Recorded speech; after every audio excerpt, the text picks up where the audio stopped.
All right. Well, hey, good morning. Welcome to Horizon. I mean, where else on the globe are you going to start your church service with "The Devil Went Down to Georgia"? I mean, holy cow, right? And such great musicianship and vocals. If I haven't had the pleasure of meeting you, my name is Ryan Ventura, and I direct our student ministries here. So I work with our 5th through 12th graders, along with a great team and a lot of volunteers, so it's a lot of fun. But I get the pleasure of joining you guys today as we keep exploring this series of Well Connected. And today in particular, we're going to keep going. During my career, I've had the pleasure of knowing a few guys that own Chick-fil-A's. Anybody here like Chick-fil-A? Right, like we all do. I mean, it's a shame it's not open after church. I mean, it's hard. But as I knew Daniel and Scott, like Chick-fil-A does so many things really well. But one of the things that they started doing recently was what they called the backstage tour, where you could sign up and they would take you into their kitchen. You know, the places maybe other restaurants hide from the health inspectors. And Chick-fil-A would take you back there and show you how they did everything and just kind of reveal it all. And as we go through this series, that's kind of what we're trying to do with our mission statement of Horizon, is pull back the curtain and kind of show you why we do what we do and what our hopes are for that. So today, as we explore our mission statement, which again is to comfortably connect people to God through the Bible and a community of Christ followers. And we've been talking about that over the last few weeks, right? And today we're really going to focus in on that idea of comfortably connecting to God or being connected to God. And as we've been doing, I'm going to invite some friends up that can share with you, okay? So it's Mike and Simon Pazzo, father and son duo. Giving them a big hand. Come on up here, guys. Thank you, guys. Yep. Thank you, Simon. And the thought here is, you know, it's easy for the guys who are paid to be on stage and talk about God to tell you, hey, you should connect with God, right? You should connect with each other in the Bible. But we want to give you some examples of real people that are just like you, that aren't in this paid ministry thing, that have this experience. So Mike is like many of you all. He's a professional in our community. You've got a busy job, a demanding job. You've got a full family, friends, all of the priorities of life. Like, why have you found it important to connect with God? And then maybe as a busy dad and again, professional, like how have you incorporated that into your life? Sure. Well, the first part of that question is really easy because I can't do it on my own. I really need Jesus in my life to be able to accomplish all that and manage all that. My wife probably said it best after we I guess had what I would call disagreement. She might have called it an argument. But she said that her most important relationship was with Christ. And my selfishness got in the way, and I was a bit offended when she said that. But I realized that I'm a better father, better supervisor, a better employee, a better husband when I'm in a good relationship with Christ. So I think that's important. The second half is more difficult, but I really need to be in the Word, and I'm not good at separating private time out for just myself to be in the Word. I try, and I struggle, but I do try and bring it into my everyday life wherever I'm at. So I have a Bible study that I do at work with some other men. In my personal life, I have a Bible study that I do with them. My wife and I, in our relationship, we get to teach the students here at Horizon, which we really enjoy. We're also reading a book together, and I'm still on the first chapter. It's been about 4 months, but we're going to get to it. And then last, as a family, we serve down at the City Gospel Mission. So it's really living our life in a way that we're always connected with Christ. Okay, so it's not just this like 1 or 2 hour moment a week where you connect with God and kind of move on from there. It's more integrated. Right. Yeah. Well, Simon, you're an 8th grader at Nagel. Yes. I have a daughter there, and I know that she is very busy. So our students are more busy today than they've ever been, right, with obligations and sports and academics and all of that, Simon. And I know you're a Christ follower. So, like, why as a student have you found that important? And then maybe, like, how do you do that in the midst of homework and schedules and sports? I find it important to connect with God because I don't have a job, but I have a busy day. And I just need to find a way to have a peace in my day where I can just focus on the important things of life. And that's where things like volunteering, like I work down at the East Station on Sundays, and that's where it can all tie into your day and help you feel closer to God. Very cool. Nice. Yeah, so both of you, a quick question. So there's folks sitting out here who are in your shoes. They're dads, they're moms, they're professionals. There's students out here right now, Simon. Like, what advice might you give to somebody who's, just exploring this idea of connecting to God, Mike?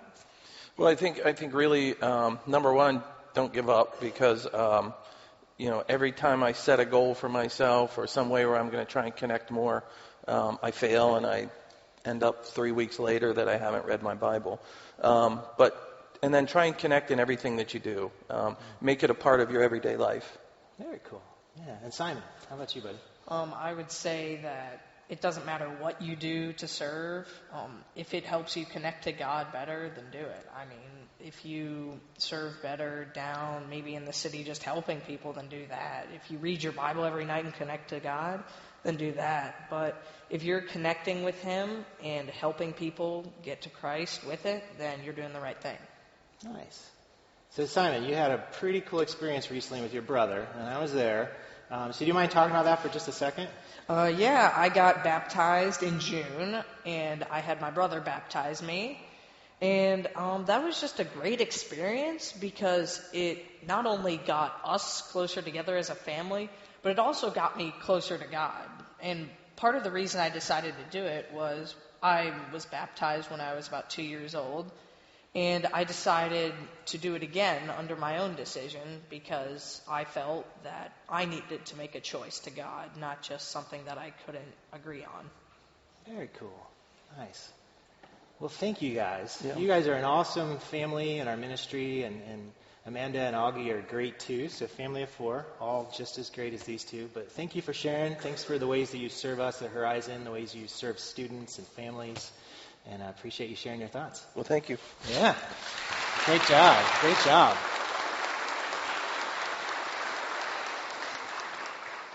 All right.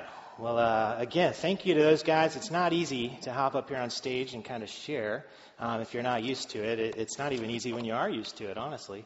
So thank you guys for sharing, and good stuff. Well, as we've been talking about, we're continuing to explore the mission of Horizon. And today is no different. We're looking at this idea of connecting comfortably with God. And today I'm going to share with you 5 truths that have been helpful for me as I think about connecting with God myself. And the band, they set us up really well for this, right? Like, they play these great songs. And the first song, The Devil Went Down to Georgia, makes me think that some of us, connecting with God is like this epic battle in the cosmos, where there's the good side in the world and there's the bad side, a little angel on one shoulder, a little devil on the other.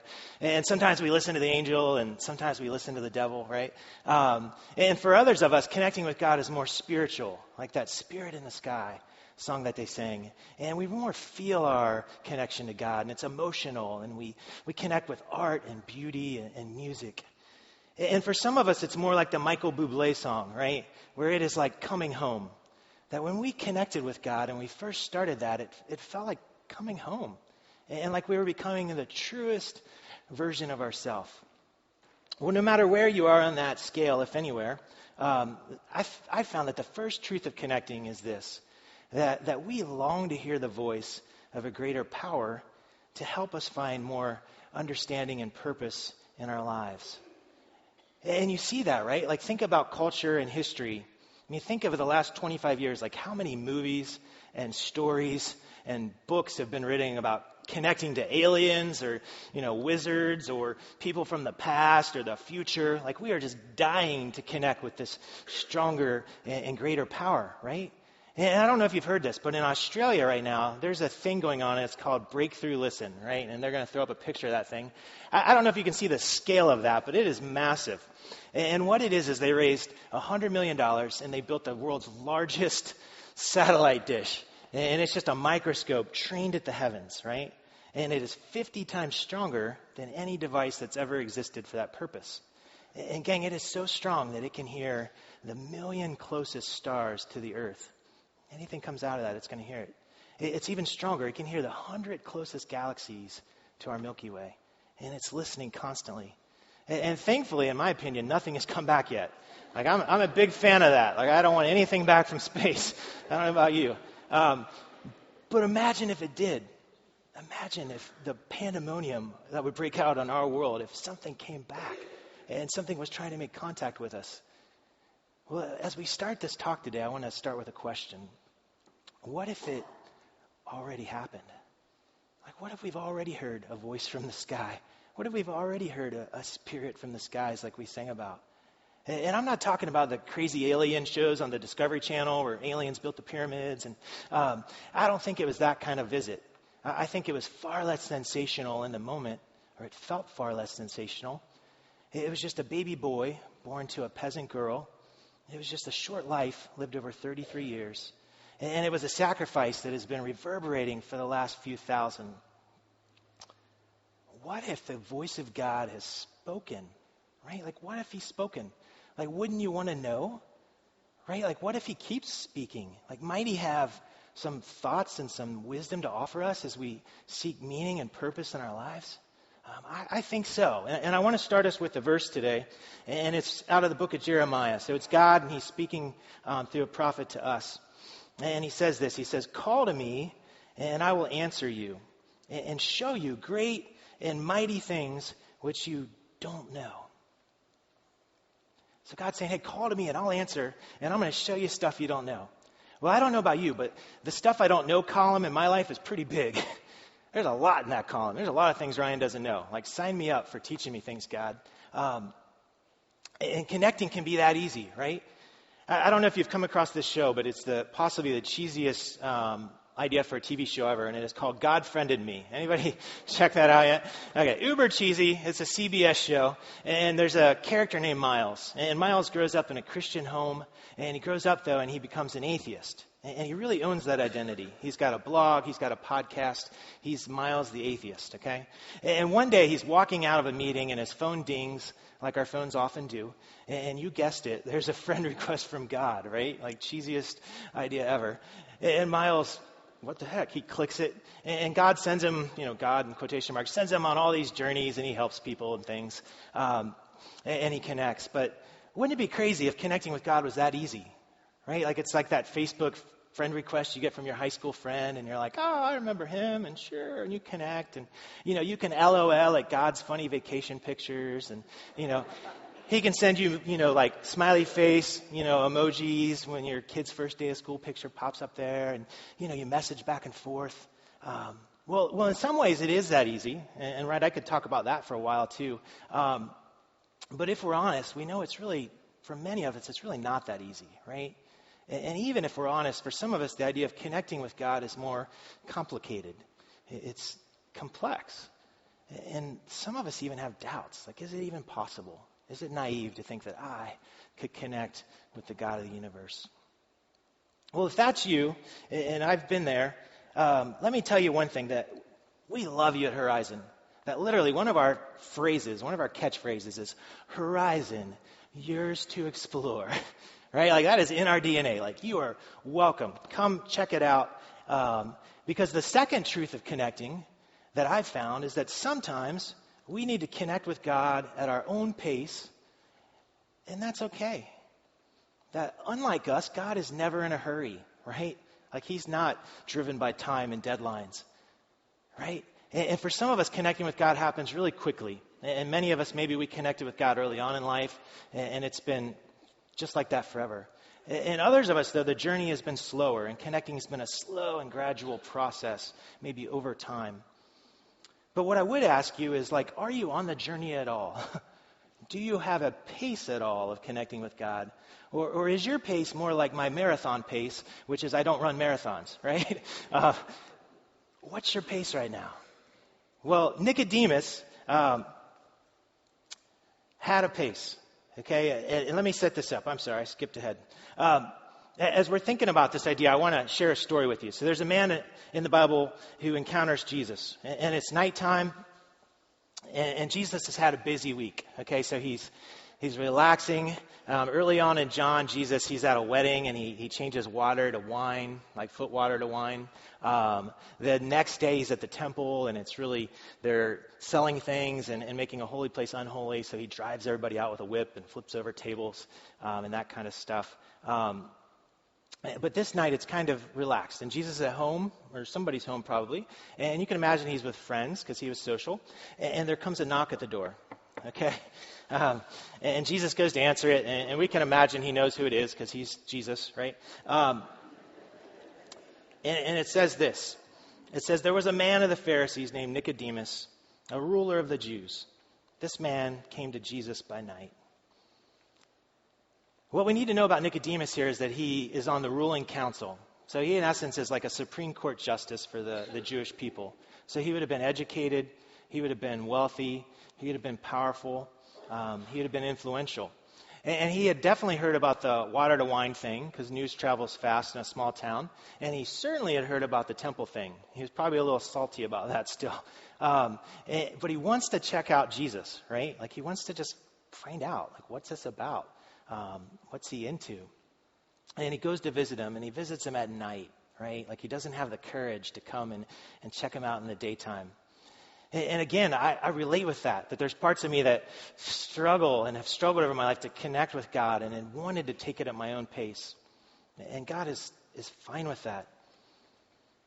And Nicodemus is on the journey. And as they talk, he says this. It says, Rabbi, we know that you are a teacher come from God. For no one can do these signs that you do unless God is with him. So Nicodemus is kind of buttering up Jesus here, like we do, right? Like imagine when you're talking to your boss, right? And you're slipping in the compliments, and your hair looks nice. He's buttering up Jesus. I don't get that from my employees. He's buttering him up, but he's got these questions, right? And they go on, and they talk about life, and they talk about faith. And Jesus shares these really deep truths that are confusing about being reborn and just different things like that just throw Nicodemus off. And Jesus even shares with him the most popular verse ever. And maybe you've heard it. It was under Tim Tebow's eyes at one point. You'll see it on billboards, and it's John 3:16. Okay, and you guys maybe know this. Half of you maybe even be able to quote it possibly. But he's interacting with Nicodemus. Again, man to man, they're having a conversation, and he says, "For God so loved the world that he gave his only begotten Son, that whoever believes in him should not perish, but have everlasting life." Right, we're familiar with that. We know it. Some of us maybe. Well, what Jesus is saying, he's saying, hey, Nicodemus, you're here, you're asking me questions. Well, here's the deal. Like, God loves you a whole lot, and he sent me so that you could know me and hear from me, right? And it's this powerful verse, probably the thesis of Jesus' ministry. And you would imagine that the next verse is like Nicodemus falls down and starts worshiping Jesus, right? And the stars open up, and there's angels and fireworks. But you'd be incorrect. That's not the next thing that happens. The only other words that Nicodemus utters in this whole encounter are these. He says, "How can these things be?" How can these things be? Right? Like, I don't know if I'm ready to buy that quite yet, Jesus. He's confused. He's not sure about it, right? And I have to wrestle with why. I mean, think about it. Like, I love that this story's in the Bible. Because if you were writing the Bible to just trick people into belief, you would never put a story in there where God, Jesus, explains it all to somebody, he lays it out on a silver platter, and the guy says, "Nah, baby, nah." Like, I'm not buying it, right? But that's what Nicodemus does. And we have to wrestle with why. And I have to wrestle with why. Like, why do I hear the invitation to connect with God daily and give it kind of I don't know. I mean, it's really tantamount to like hearing the Beatles perform Let It Be for the first time, or Yesterday, and just shrugging your shoulders. Like, that's pretty good, right? Or watching Da Vinci paint the last brushstroke of the Mona Lisa and going, "Man, it's okay. It's all right." Like, that's what Nicodemus does. He looks deep into the eyes of Jesus and gives it a meh. Well, as I think about why, I think of one word, and it's belief. That the third truth I want to share with you is that the first hurdle of connecting is belief. And really in two ways. Like, hey, God, can I believe that you're real? Like, are you really real? And can you be trusted? Are you good? Like those are the two struggles of belief. And as you think of Nicodemus' visit that night, those are the central questions to his visit. Like, hey, Jesus, are you the Messiah? People have been looking for the Messiah. Others have come and not been the Messiah and let us down. And then can you be trusted? Like, what are your motives here, Jesus? Like, are they political? Or are you trying to take our power from us? Why are you here? Because connecting is tough, and it can come at a cost, right? We've learned that in our society. You get lots of emails every week that you delete because you know that is not that person. There's challenges to connecting. And it is the same here with Nicodemus, where he's not quite willing to connect. And I think it's this. I think sometimes the facts of our life, which can be hard and can be complicated, again, whether we have a full bank account or empty bank account, life can be hard. And the questions that arise from those facts, sometimes that doesn't equate with a good and loving God, that like our minds struggle there. One of the great joys I have is I get to hang out with high school students, right? Like I've been doing this for over 2 decades. And a few months ago, I was having lunch with one of the guys that I know really, really well. And we're talking, and he's sharing some of the things going on in his life, and there's some things that are just hard, right? And we're talking, I'm eating a burrito, I think, if I remember. And he says, hey, Ryan, how can I believe that there's a God when there's so much pain in my life? Right? And that's the kind of question where you eat more of your burrito because you don't want to answer it right away. Right? Like, give me a second here. But what he was really saying was like, hey, Ryan, the facts of my life right now are causing me to struggle believing the things that my heart really believes, that God is good and he's real, but the facts are hard. That was his hurdle. And for Nicodemus, his hurdle was belief. Like, does God exist? So what I would ask you right now is like, what is your hurdle? Like, is your hurdle today belief? Like, are you struggling with like, hey, if I pray, am I talking to the ceiling? Like, is God real? For others of us, our hurdle, it might be fear, right? Like, hey, if I connect deeper with God, am I going to become one of those really weird Christian people who are over the top and annoy me? Like, is that going to happen?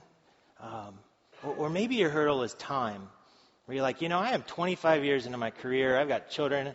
I've got a mortgage payment. Like, I have no time to connect with anyone, anything, or any entity. Like, there's no time to connect with anybody. Or maybe your hurdle is past wounds, right? Like, if we're honest, there's people in the room right now that have been wounded by the church and have been wounded by well-meaning or not so well-meaning, even Christians, right? Well, no matter what your wound is, here's what I would ask you is, when's the last time you took a run at that hurdle, right? Like, when's the last time you even wrestled with that thing that is a hurdle for you in connecting with God? Like, how long has it been on the doubt shelf? Where when you think about God and that relationship, you go, yeah, but that thing, right? And it's collecting doubt dust over there. Well, I'd challenge you to take a page out of Nicodemus's book and give it a run, right? Like, wrestle with whatever your hurdle may be. For me, I think about 10 years ago, Becky and I, we came back from a vacation, Hilton Head vacation. We love Hilton Head. And we come back, and my parents text me, which was cute, because it was like 2010, and they were just texting, so it was kind of cute. And they're like, hey, we need to meet right away. And I'm like, this is weird. Like, they normally wait a little while because they want to see pictures, right? And they start wanting to meet. So the next day, we meet with them bright and early, and my mom shares some really hard news.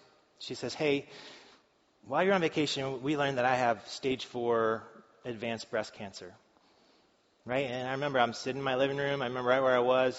I remember everything about that morning. And when you hear that, tons of emotions just flood you. And some of us have heard those words, right? Personally, some of us have loved ones who have heard those words. And you're flooded with anger. You're flooded with doubt. You're flooded with just disbelief. And you're even flooded with hope. Where you're like, it's a new day in technology. Pink ribbons. People come back from this. This is, and it is in some ways, but for my mom, it wasn't. And her cancer progressed really quickly, as she was gone within 3 months. So we came back in August, and she died on November 1st. And I remember sitting at a Panera with my pastor at the time, a guy named Brandon, and I said, hey, Brandon, right now I don't feel like God is good to me. I don't feel like he has my best interest in mind, and I don't even know where he's at. Like, I feel like he is just distant, and like he could care less. And Brandon listened, and really what was happening with me is that my heart was longing to connect. I needed to connect to God more than anything at that moment. But my mind had lots of questions, right? And it was like, God, what's going on? And when we're stuck in that place, it's a hard place to be. And maybe that's you today. Maybe you're at some sort of crossroads of this idea of connecting with God. And maybe things in your life aren't terrible and tragic, but you're just struggling with this belief idea. Or maybe sometimes life is hard. And maybe right now life is hard and you're struggling with like, hey, God, are you good? Are you real? Are you there for me right now? For Nicodemus, that was the struggle. And here's what I would ask you is, what is that next step? Recently, I was crossing the student theater. And I don't know, anybody ever been in the student theater in here? It's kind of this dungeon, down there. It's dark. There's not a lot of windows. And it was early in the morning, and I'm making my way across the student theater, okay? And I make it about halfway through, and crack, I slam my shin into this low-lying table, okay? It's a circular table. And I'm in the middle of the student theater, pitch black, and I'm jumping on one leg, okay? And I'm outwardly screaming, inwardly cussing, because it's church and I work here, right? And I'm like, ah. And my shin is completely numb. Like it went numb as soon as I hit it. It was a very sharp table. So I am stuck in the middle of the student theater, and it is dark in front of me. And it's a student ministry space. So there could be like dodgeballs here. There could be like a chainsaw, pizza. Like who knows what's ahead of me, right? So I start that awkward slow shuffle that we do when we can't see. And I inch my way across the student theater. And I make it to the wall and turn on the light. And of course I'm bleeding. Thankfully, I did not break my shin, as far as I know. But when I think of that, I think of my journey at connecting with God has felt like that at points. That at points it's been awkwardly slow. At points it's been painful, that I've run into things. At points it's felt really dark. But the fourth truth of connecting that I want to throw out to you is that it always involves the next step. That like, man, in the same way I had to keep taking little steps to cross the student theater, sometimes with fear and trembling at what I was going to run into, that's a great analogy for me about how my life at connecting with God has felt at times. That it's slow, it's awkward, but it's always about that next step. And for Nicodemus, that next step was that nighttime visit to Jesus. That he had heard of Jesus, he knew things, but the next step was to actually go. Man, what is your next step? So think about something really awkward and fruitless. Go back to junior high with me. Anybody remember that? Anybody in junior high right now? Any junior high students out there? No? Okay. So imagine junior high, like the chills go down my back. Perhaps like one of the most awkward stages God ever made in development, right? You got puberty setting in, you got acne, you got the 12-year-old kid with a mustache. It's just true. We all remember that kid. You got the girl who like grows 6 inches taller over the summer, and she comes back and she's like a baby giraffe because she's trying to like figure out how to use her legs and move through, and it's awkward. And the epitome of it is the junior high dance. Like, any of you guys remember a junior high dance? Like, they're in a cafeteria. Think about it. Like, you have never spent more time thinking about what you're going to wear to an event in a cafeteria in your life, right? Like, I remember and I was a dude, and I would spend an hour. So I would slap on the Cool Water cologne, right? And I would head to the junior high dance. And my whole intention was to connect with a girl and slow dance. That was kind of what my goal was. So I would start, of course, my strategy was by getting as far away from the girls as possible. So all the guys would be on one side of the room, and the girls are over there dancing and having fun. We're like eating pretzels, And the guys, we would stare at the girls basically like the way your dog looks at you when you're eating bacon, right? Where we're just like, girls, And eventually, though, like the music would be pumping, and I would get up the courage, and I would make my way across this, the cafeteria really, boldly. And I would get over to the other side, and I would tap that lucky girl on the shoulder, whoever she may be, lucky in quotation marks. And I would, I'm a wordsmith, obviously, so I had a lot of good material. I would tap her on the shoulder, and I would say, "Hey," and she'd go, "Hey." I'm like, this is starting well. And then it got better. I would go, so this is fun? Sure. And at that point I was out of my material. Again, I said I was a wordsmith. So I looked down, and in my hand there's pretzels, and I remember saying, they got pretzels? And she goes, yeah. And she turns around back to her friends, and I make the walk of shame back to the other side of the cafeteria with the other bachelors. And in some ways I think of that and I'm like, man, what a total and 100% failure I was at connecting with girls in junior high. Like, I danced with exactly 0 girls in junior high. I did not have that going on. But in another sense, man, was it a success in that I was taking these baby steps of learning how to connect with the beautiful and awe-inspiring creature we call a woman, right? And one day I would get fairly good enough at that where one of them would commit to spending her life with me, right? And we would stand up in front of God and our friends and family and say, let's do this for life. Well, if you hear nothing else today, hear this, that sometimes the baby steps of connecting lead to beautiful relationships. And it's so the same with God. And the last truth I'll share is a question that, what if connecting with God is like connecting with anyone? And that can sound kind of like a crazy thought.